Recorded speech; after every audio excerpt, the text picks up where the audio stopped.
ఒక్కసారి గెలిచి చూడు, లోకం నీకు పరిచయం అవుతుంది. ఒక్కసారి ఓడి చూడు, లోకానికి నువ్వు పరిచయం అవుతావు. ఈ సిద్ధాంతం అన్నటువంటిది ఇప్పుడు ప్రధానంగా జగన్మోహన్ రెడ్డి గారికి, వైఎస్ఆర్ కాంగ్రెస్ పార్టీ తెలియాలి. ఓటమికి కారణాలు ప్రజల్లోకి వెళ్ళి తెలుసుకోవాలి. ఎందుకు తమని ఓడించారు? 2,80,00,000 మందికి సంక్షేమ పథకాలు ఇచ్చాం, అయినా ఎందుకు ఓడిపోయానో నాకు అర్థం కావట్లేదని జగన్ అన్నారు. వెళ్ళండి జనంలోకి, ఓడిపోయిన ప్రతి అభ్యర్థి జనంలోకి వెళ్ళండి, కనుక్కోండి ఎందుకు ఓడగొట్టారన్నట్టు. నాయకుల ప్రవర్తన, లేకపోతే కార్యకర్తల నిరాసక్తత, లేదా వాలంటీర్ల మీద ఉన్నటువంటి గౌరవం పార్టీ మీద పోయిందా, ఇవన్నీ కనుక్కోండి. లేదా గ్రౌండ్ లెవెల్లో అరాచకాలు చేశారా కార్యకర్తలు, నాయకులు?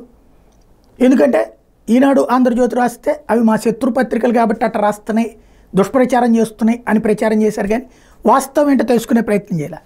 ఎవరన్నా మాట్లాడితే కేసులు పెట్టడం లాంటివి చేసుకొచ్చారు, ఏదన్నా సోషల్ మీడియాలో ఇట్లా వస్తాయి. కాబట్టి ఆ అణచివేతకి ప్రతిఘటన లేకపోతే ఏంటి అన్నది అది వదిలేసి ఇప్పుడు ఈవీఎంలు ట్యాంపరింగ్ జరిగినాయి. ఇదివరకు 2019లో ఈవీఎంలు అంటూ తెలుగుదేశం వ్యాఖ్యానించినట్టు ఇప్పుడు వైఎస్ఆర్ కాంగ్రెస్ పార్టీ వాళ్ళు వ్యాఖ్యానించడం బిగిన్ చేశారు. ఏదో ఒక ఇది తీసుకొచ్చి, అది కూడా ఫ్యాబ్రికేటెడ్ అయి ఉంటుంది, ఒరిజినల్ ఓట్లకి అంటే పోలింగ్ రోజున పోలైనటువంటి ఓట్లకి తర్వాత ఇప్పుడు ఓట్లకి తేడా ఉంది అన్నటువంటి. అప్పుడు కౌంటింగ్ ఏజెంట్ ఏం చేస్తున్నట్టు అక్కడ అప్పుడే కంప్లైంట్ ఇవ్వాలిగా, ఆగిపోతుంది కదా కౌంటింగ్. లేదా ఇప్పుడు కోర్టులో వేస్తారంటారా బేసిక్గా. కాకపోతే ఈవీఎంలు లాంటి మాటల్ని జనం నమ్ముతారా అంటే తెలుగుదేశాన్ని నమ్మారా? ఇప్పుడు మరి అదే తెలుగుదేశం పార్టీ అదే ఈవీఎంలో గెలిచిందిగా.